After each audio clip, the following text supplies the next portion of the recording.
ये तो बिल्कुल ही अलग है कि आप मुसलमान को जो है वो एक ऐसा किरदार बना के पेश कर रहे हैं कि जो आपके देश और समाज को कहीं ना कहीं नुकसान पहुंचाने वाला, जैसे कि अब केरल स्टोरी या कश्मीर फाइल्स में जिस तरीके का मुसलमान दिखाया गया, या जो अभी ये जो जिस फिल्म के बारे में हम बात कर रहे हैं हमारे 12 जो है, अब ये जो सिनेमा बन रहा है, ये तो एक खास मानसिकता के तहत बनाया जा रहा है। तो ये जो चीज है, ये बिल्कुल एक नई चीज है। आप चूंकि इंटरेक्ट करते रहते हैं हिंदी सिनेमा के तमाम लोगों के बीच में, निर्माता, निर्देशकों और कलाकारों और तमाम लोगों से, तो मैं आपसे जानना चाहूंगा, ये जो सिलसिला आपको दिखाई दे रहा है, इसकी जड़ कहाँ है? क्या आप इसके बारे में कुछ बता सकते हैं?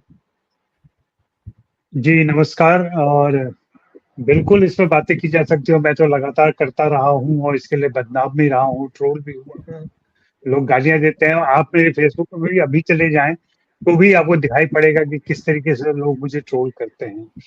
खैर, मैं ताजा उदाहरण देता हूँ। मेरे एक दोस्त हैं, गीतकार है, वो एक फिल्म लिख रहे थे, फिल्म के गाने जिसमें दुआ करनी थी और उसमें कशिश शब्द आया था, कबूल शब्द आया था, ऐसे लफ्ज आए थे उसमें। उनसे कहा गया कि भैया अगर दुआ निकाल दें, प्रार्थना कर दें उसकी जगह, तो ज्यादा अच्छा होगा। कबूल छो हटा दे, स्वीकार जैसा कुछ लिया है। तो उन्होंने कहा भैया फिर ये गीत मुझसे नहीं लिखा जा सकेगा, मैं नहीं लिख पाऊंगा। और फिर उन्होंने, हाँ, तो ये हो रहा है। और ये तो सिर्फ गीत की बात कर रहा हूँ मैं। संवादों से उर्दू के शब्द हटाए जा रहे हैं, निकाले जा रहे हैं। मुस्लिम कलाकारों को काम नहीं दिया जा रहा है, ये प्रवृत्ति है। हालांकि साजिद नडियाडवाला एक फिल्म लेके आते हैं, संधू चैंपियन, वो चलती है फिल्म। वो एक अलग पूरा माहौल है जहाँ पे ऐसे जो अमीर मुस्लिम घराने के लोग हैं जो संघर्ष नहीं कर रहे हैं, वे तो अपने खान सारे चलते रहेंगे, ये सब उनका बना रहेगा वजूद। लेकिन निचले स्तर पर क्या हो रहा है, जहाँ दिक्कतें पैदा हो रही हैं और जो बाद में एक बड़ा रूप ले लेगा, बड़े आकार में सामने आएगा, जब एक दौर ऐसा आएगा जब आपको कोई ऐसा कलाकार नहीं दिखेगा जिसका नाम या जो मुस्लिम परिवार से आता हो। जी, ये हो सकता है। ए आर रहमान के बारे में सर, ए आर रहमान के बारे में इस तरह खबरें आई कि उनको काम नहीं मिल रहा है। अभी कुछ ज्यादा पुरानी बात नहीं है, ए आर रहमान के बारे में, और वो मतलब इस बारे में तमाम तरह की खबरें छपी कि ए आर रहमान जो है वो इतने बड़े प्रतिष्ठित संगीतकार हैं, ऑस्कर से सम्मानित हैं, उसके बावजूद अगर उनके बारे में इस तरह की चर्चा आती, तो ये मतलब क्या ये मुस्लिम विरोध का मसला है, या इसको और किस तरह से देखा जाएगा? नहीं, वही मैं कह रहा हूँ कि ये बातें आज से नहीं। मैं इस पर नफरत का नवाचार नाम से एक लेख लिखा है मैंने, आप चाहे तो उसका लिंक दिया जाइए यहाँ पे या लोगों को बताइए, जहाँ पे मैंने इसको ट्रेस किया था। और इसको ट्रेस करते हुए मैं जाता हूँ तो राम जन्मभूमि से इसको हाल फिलहाल में शुरू करता हूँ मैं। राम जन्मभूमि का राम जो रथ लेके निकले थे आडवाणी साहब, वहां से इसकी शुरुआत होती है। और रोजा इसकी पहली बड़ी फिल्म है जहाँ शिनाख्त की जाती है, जहाँ बताया जाता है कि ये मुसलमान है, ये पाकिस्तान से है, ये पठानी सूट पहनता है, इसके माथे पर नमाज पढ़ने के जो निशान आते हैं वो होते हैं, इसके आंखों में सुरमा होता है। ये सारा कैरेक्टराइजेशन किया गया। और उसके बाद से तमाम फिल्में आई हैं ऐसी जो दिखाती हैं। आप गदर देख लें, तुम कश्मीर मांग गया, तुम दूध मांगोगे खीर देंगे, कश्मीर मांगोगे चीर देंगे। कभी पाकिस्तान के नाम पर, कभी मुसलमान के नाम पर, कभी ये घृणा चली आ रही है। हाँ, पिछले 10 सालों में इसको वैलिडेशन मिलना शुरू हो गया है।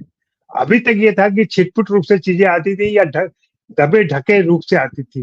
पिछले 10 सालों में जब से मोदी जी आए हैं और जब से अच्छे दिन देश में आए हैं, तब से ये सारी चीजें होने लगी हैं। मैं तो अपनी निजी लाइफ में, अपनी जिंदगी में देखता हूँ। मैंने 20-22 साल पहले एक लेख लिखा था कि अगर वह मेरा दुश्मन है तो यह मेरा दोस्त कौन है।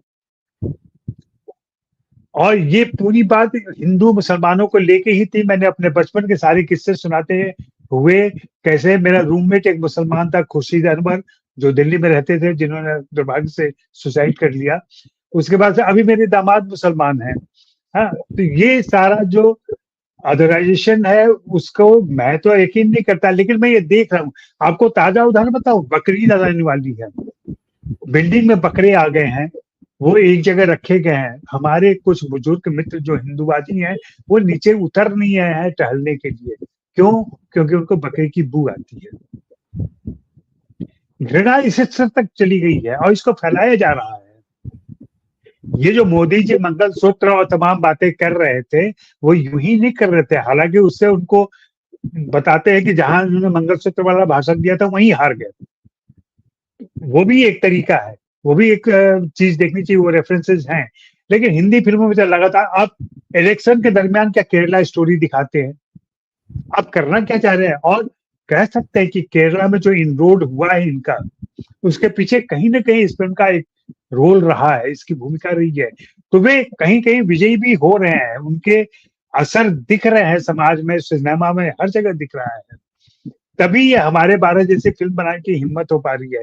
अभी तो और भी पिछले बार हमने बताया था, कुछ एक फिल्मों के नाम लिए थे जो आने वाली फिल्में हैं जिनमें इस तरह की चर्चा होगी।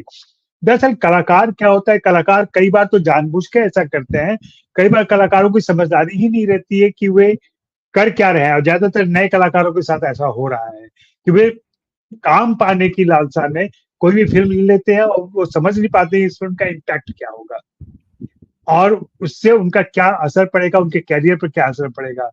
जैसा कि मैंने पहले भी कहा था और मैंने ही बताया था कि जो कश्मीर फाइल्स के निर्देशक है उनको कलाकार नहीं मिल रहे हैं, जबकि उनके पास आज पैसे हैं, शोहरत है, सारा रसूख है, लेकिन बावजूद इसके उनको कलाकार नहीं मिल पा रहे हैं कि काम कर पाए। तो ऐसा भी है। और बहुत अच्छी बात जवेरलाल पारेख के सौजन्य से और एक किताब से के जरिए हमें पता चली थी कि भारतीय समाज अगर सेकुलर बना हुआ रहा लंबे समय तक तो इसमें हिंदी फिल्मों का योगदान है। हिंदी फिल्मों ने लंबे समय तक इस सोसाइटी को सेकुलर बनाए रखा। फिल्मों का काम, कलाकृतियों का काम हमेशा जोड़ने का होता है, तोड़ने का नहीं होता है। लेकिन पिछले 10 सालों में हम देख रहे हैं कि कैसे घृणा से, नफरत से, दुराचार से, गलत प्रचार से ये सारा काम किया जा रहा है और उसको कहीं ना कहीं ऑडियंस भी मिल रही है। जब देश का प्रधानमंत्री ही उसकी वकालत करता है, जब देश के प्रधानमंत्री उसका इंडोर्स करता है उस फिल्म को, तो जाहिर सी बात है थोड़ा असर तो होता ही है, कुछ लोगों तक ये बात पहुंचती है और वे जो भक्त हैं, जो भक्त नहीं भी हैं, वे भी मुतासिर होते हैं, वैसी फिल्में जाकर देख लेते हैं या देखते हैं। लेकिन ये बात बहुत गहरे बैठ चुकी है। डिवाइड ऐसा नहीं हुआ है, अभी तक हिंदी फिल्म इंडस्ट्री बची हुई है। कहीं कहीं ये बातें हुई है, कुछ एक क्वार्टर्स में बहुत जोरदार तरीके से ये बात रखी और पिरोई जा रही है, लेकिन वहीं दूसरी तरफ विरोध है। ये है कि दूसरा तबका थोड़ा खामोश है, बड़बोला नहीं है, कुछ बोल नहीं रहा है, चुप है। लेकिन ऐसे उदाहरण जब जब सामने आते हैं, जब सुप्रीम कोर्ट खुद फैसला लेता है, तब ये बात समझ में आती है कि बातें कहाँ तक पहुंच गई है।